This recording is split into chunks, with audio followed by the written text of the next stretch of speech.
CPA Pro Channel. இது Chalkpiece Academy, Design Your Future and Educational Channel. இந்த வீடியோவில் new syllabus 2025 PGTRB model exam பொருளியல் பாடத்திலிருந்து இது unit 2 part number 6. உங்கள் Chalkpiece அகாடமியில் ஏற்கனவே யூனிட் 1 மற்றும் யூனிட் 2 பாடங்களுக்கான வீடியோக்கள் வெளியிடப்பட்டுள்ளன. அதையும் பார்த்துவிட்டு அதனுடைய தொடர்ச்சியான இந்த பார்ட்டையும் பாருங்கள். இது யூனிட் 2வினுடைய 6வது பார்ட் ஆகும். இந்த வீடியோவில் உங்களுக்கு வினாக்கள் மட்டுமே வழங்கப்படும். நீங்கள் இதை தேர்வாக எழுதி இதற்கென்று உள்ள வாட்ஸ்அப் குழுவில் பகிர வேண்டும். உங்களது மதிப்பெண்களை சரிபார்த்து கொள்ளலாம். நீங்கள் இந்த வீடியோவை முதலாக பார்க்குறீங்கன்னா நீங்களும் இந்த தேர்வை எழுதுவதற்கு நீங்கள் மாத சந்தாதாரராக மாற வேண்டும். அதற்கு இந்த வீடியோவில் காண்பிக்கக்கூடிய வாட்ஸ்அப் நம்பரில் தொடர்பு கொண்டு விவரங்கள் பெற்றுக்கொள்ளவும். இப்பொழுது தேர்வு எழுத ரெடி ஆகிட்டீங்களா? பேப்பரையும் பேனாவையும் எடுத்துக்கோங்க. முதல் கேள்வி பார்க்குறோம். இதற்கு முன்னர் 125 கேள்விகள் யூனிட் 2விற்காக வழங்கப்பட்டுள்ளன. அதனுடைய தொடர்ச்சியான 126வது கேள்வியை தான் இப்போ நம்ம பார்க்குறோம். மிச்சல் கலக்கி அவர்களின் விநியோக கோட்பாடு டேஷை மையமாக கொண்டது. மிச்சல் கலக்கி அவர்களின் விநியோக கோட்பாடு, இந்த விநியோக கோட்பாடு என்பது பகிர்வு கோட்பாடு என்றும் வழங்கப்படும். டேஷை மையமாக கொண்டது. இதனுடைய ஆப்ஷன்ஸ்: பொருட்களின் மதிப்பு, ஏகபோகத்தின் அளவை, பொருட்களின் உற்பத்தி, விளிம்பு உற்பத்தி திறன் அல்லது இறுதிநிலை உற்பத்தி திறன். இந்த விளிம்பு உற்பத்தி திறன் அப்படின்றது இறுதிநிலை உற்பத்தி திறன் என்றும் அழைக்கப்படுகிறது. இதில் உங்களது விடை என்ன என்பதை குறித்து கொள்ளுங்கள். அடுத்து 127வது கேள்வி. நிக்கோலஸ் கால்டரின் விநியோக கோட்பாடு டேஷை அடிப்படையாக கொண்டது. நிக்கோலஸ் கால்டரின் விநியோக கோட்பாடு டேஷை அடிப்படையாக கொண்டது. இதனுடைய ஆப்ஷன்ஸ்: ஏகபோகத்தின் அளவை, பொருட்களின் உற்பத்தியை, விளிம்பு உற்பத்தி திறனை, பொருட்களின் மதிப்பை. இதில் எந்த ஆப்ஷன் உங்களது விடை? அடுத்த 128வது கேள்வி. தொழிலாளர்கள் மற்றும் முதலாளிகளின் பேரம் பேசும் சக்தியால் வருமான விநியோகமானது பாதிக்கப்படுகிறது என்பது டேஷ் என்பவருடைய கோட்பாடு ஆகும். தொழிலாளர்கள் மற்றும் முதலாளிகளின் பேரம் பேசும் சக்தியால் வருமான விநியோகமானது பாதிக்கப்படுகிறது என்பது டேஷ் என்பவருடைய கோட்பாடு ஆகும். இதனுடைய ஆப்ஷன்ஸ்: மிச்சால் கலக்கி, டேவிட் ரிகார்டோ, நிக்கோலஸ் கால்டோர், எவருமில்லை. 129வது கேள்வி. வருமான பகிர்வானது உழைப்பின் உற்பத்தி திறன் மற்றும் நிலத்தின் கிடைக்கும் தன்மையால் பாதிக்கப்படுகிறது என்பது டேஷ் என்பவருடைய கோட்பாடாகும். வருமான பகிர்வானது உழைப்பின் உற்பத்தி திறன் மற்றும் நிலத்தின் கிடைக்கும் தன்மையால் பாதிக்கப்படுகிறது என்பது டேஷ் என்பவருடைய கோட்பாடாகும். இதனுடைய ஆப்ஷன்ஸ்: நிக்கோலஸ் கால்டோர், கீன்ஸ், மிச்சால் கலக்கி, டேவிட் ரிகார்டோ. 130வது கேள்வி. வருமான விநியோகமானது அல்லது பகிர்வானதுன்னு எடுத்துக்கிறணும் சேமிக்கவும் மற்றும் முதலீடு செய்யவும் உள்ள நாட்டத்தால் பாதிக்கப்படுகிறது என்பது டேஷ் என்பவருடைய கோட்பாடு ஆகும். வருமான விநியோகமானது சேமிக்கவும் மற்றும் முதலீடு செய்யவும் உள்ள நாட்டத்தால் பாதிக்கப்படுகிறது என்பது டேஷ் என்பவருடைய கோட்பாடு ஆகும். இதனுடைய ஆப்ஷன்ஸ்: நிக்கோலஸ் கால்டோர், கீன்ஸ், மிச்சால் கலக்கி, டேவிட் ரிகார்டோ. இப்போ நம்ம 131வது கேள்வி பார்க்குறோம். டேவிட் ரிகார்டோவின் கோட்பாட்டின்படி பொருளாதாரம் டேஷ் என்று பிரிக்கப்பட்டுள்ளது.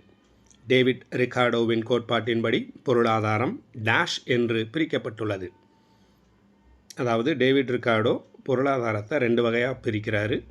அந்த வகைகள் என்னன்றதான் கேள்வி.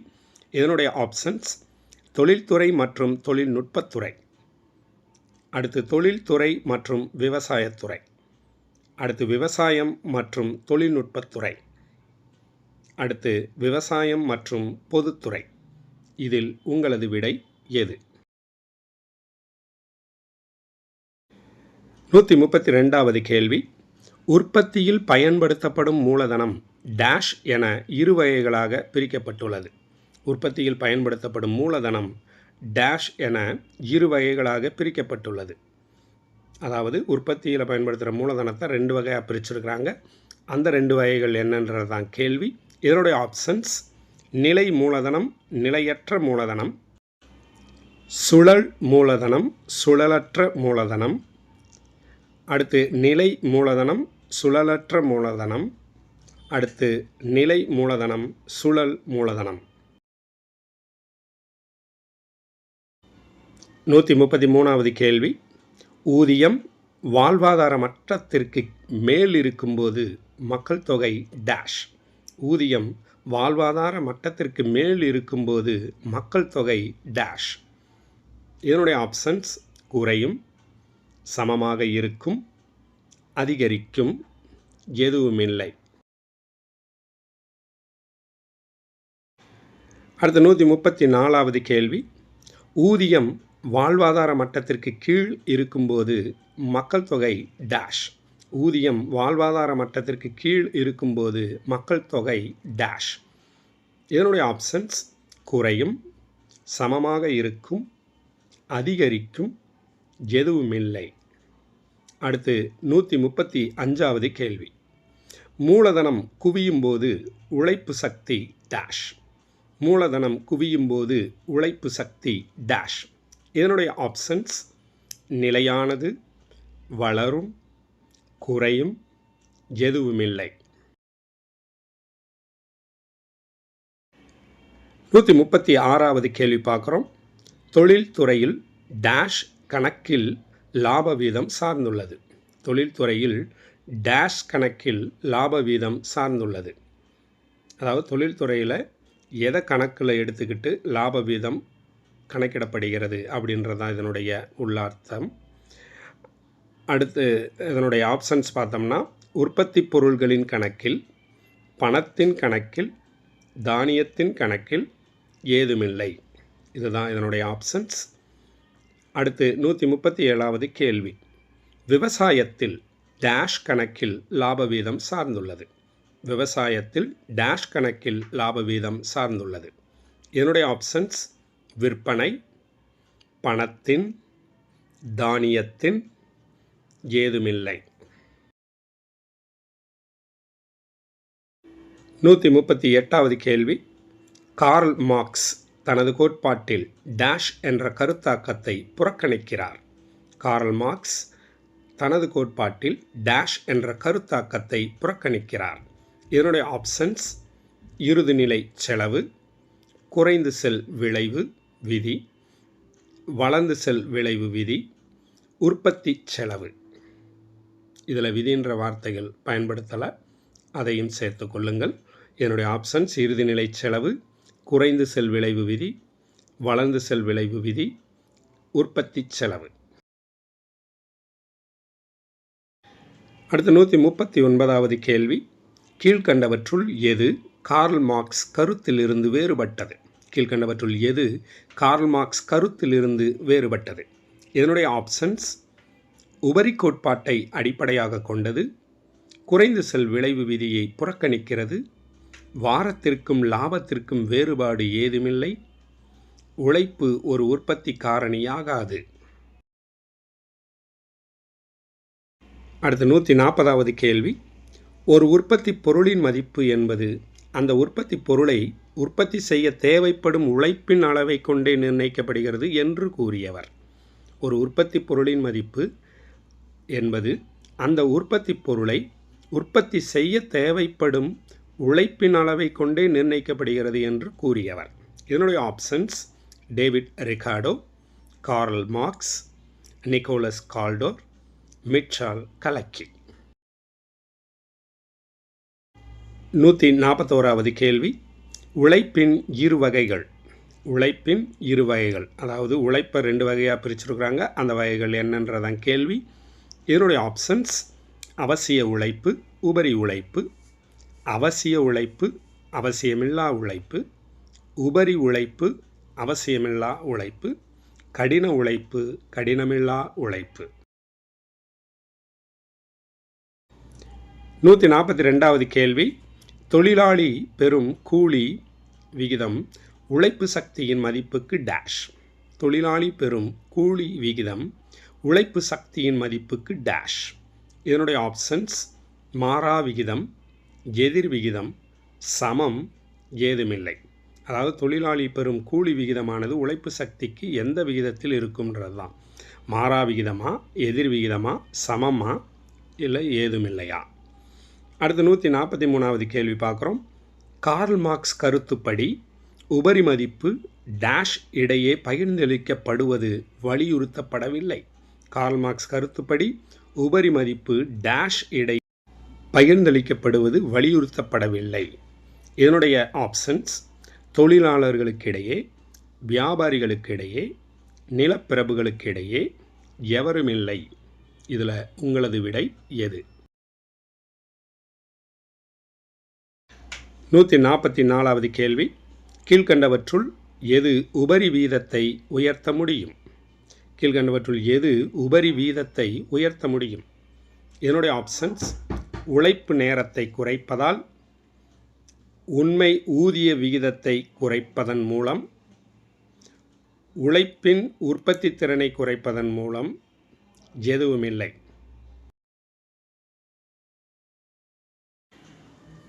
145வது கேள்வி பார்க்குறோம். கார்ல் மார்க்ஸ் கூற்றுப்படி லாப விகிதம் டேஷ்.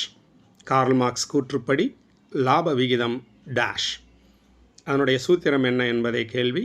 இதனுடைய options P is equal to S by 1 plus Q. P is equal to S by 1 into Q. அடுத்து P is equal to S plus 1 plus Q. அடுத்து P is equal to S by 1 minus Q. இதில் உங்களது விடை என்ன என்பதை குறித்து கொள்ளுங்கள். அடுத்து 146வது கேள்வி. உபரி மதிப்பு மூலதனமாக மாற்றப்படும் போது டேஷ் நிகழ்கிறது. உபரி மதிப்பு மூலதனமாக மாற்றப்படும் போது டேஷ் நிகழ்கிறது. இதனுடைய ஆப்ஷன்ஸ் லாபம், மூலதன திரட்சி, மூலதனம், மூலதன நட்டம். அடுத்து 147வது கேள்வி. கால்டோரின் பார்வையில் மூலதன குவிப்பு டேஷுக்கு வழிவகுக்கும். கால்டோரின் பார்வையில் மூலதன குவிப்பு டேஷுக்கு வழிவகுக்கும். இதனுடைய ஆப்ஷன்ஸ் அதிக உற்பத்தி திறனுக்கு, குறைவான உற்பத்தி திறனுக்கு, அதிக வருவாய்க்கு, குறைவான வருவாய்க்கு. 148வது கேள்வி பார்க்குறோம். சேமிப்பதற்கான நாட்டம் முதலாளிகளுக்கும் தொழிலாளர்களுக்கும் இடையில் வேறுபடுகிறது என்று கூறுபவர். சேமிப்பதற்கான நாட்டம் முதலாளிகளுக்கும் தொழிலாளர்களுக்கும் இடையில் வேறுபடுகிறது என்று கூறுபவர் டேஷ். இதனுடைய ஆப்ஷன்ஸ் கார்ல் மார்க்ஸ், ரிகார்டோ, கால்டோர், கலக்கி. இந்த மிச்சல் கலக்கி அப்படின்ற பெயரானது தமிழில் பல்வேறு விதமாக உச்சரிக்கப்படலாம். ஏன்னா மைக்கேல் கலக்கி அப்படின்னு சொல்லலாம், கலேக்கி அப்படின்னு சொல்லலாம். ஸோ தமிழ் படுத்தும் பொழுது மிச்சல் கலக்கி என்று தமிழ் படுத்தப்பட்டுள்ளது. அதை பார்த்து கொள்ளுங்கள். அடுத்த 149வது கேள்வி. ஏகபோக அதிகாரத்தை கொண்ட நிறுவனங்கள் அதிக லாபம் பெற வழிவகுக்கும் என்ற கருத்தை கூறியவர். ஏகபோக அதிகாரத்தை கொண்ட நிறுவனங்கள் அதிக லாபம் பெற வழிவகுக்கும் என்ற கருத்தை கூறியவர். இதனுடைய options Michal Kalecki, David Ricardo, Karl Marx, Nicholas Kaldor. இந்த வீடியோவினுடைய இறுதி கேள்வி மற்றும் யூனிட் 2வினுடைய 150வது கேள்வி மற்றும் யூனிட் 2வினுடைய கடைசி கேள்வியும் இதுதான். இந்த வீடியோவுடன் இந்த யூனிட் 2 ஆனது முடிவடைகிறது. ஸோ அதனுடைய 150வது கேள்வியை தான் நம்ம இப்போ பார்த்துக்கிருக்கோம். விலை நிர்ணய கோட்பாட்டை உருவாக்கியவர் டேஷ். விலை நிர்ணய கோட்பாட்டை உருவாக்கியவர் டேஷ். இதனுடைய options Nicholas Kaldor, Karl Marx, David Ricardo, Michal Kalecki. என்னுடைய விடைகளை எழுதி நமது குழுவில் பகிர்ந்து உங்களது மதிப்பெண்களை சரிபார்த்து கொள்ளுங்கள். அடுத்த PGTRBயில் நீங்கள் ஆசிரியராகும் கனவுடன் இருக்கிறீர்கள். உங்களது கனவு நிறைவேறுவதற்காகத்தான் எங்களால் முடிந்த வினாக்களை உங்களுக்கு வழங்கி கொண்டு வந்து கொண்டிருக்கிறோம். யூனிட் 2 ஆனது இந்த வீடியோவுடன் முடிவடைகிறது. அடுத்து யூனிட் 3 வெகு சீக்கிரத்தில் ஆரம்பிக்கப்படும். அடுத்த வீடியோவில் சந்திப்போம். வாழ்த்துகளுடன் உங்கள் சாக்பீஸ் அகாடமி.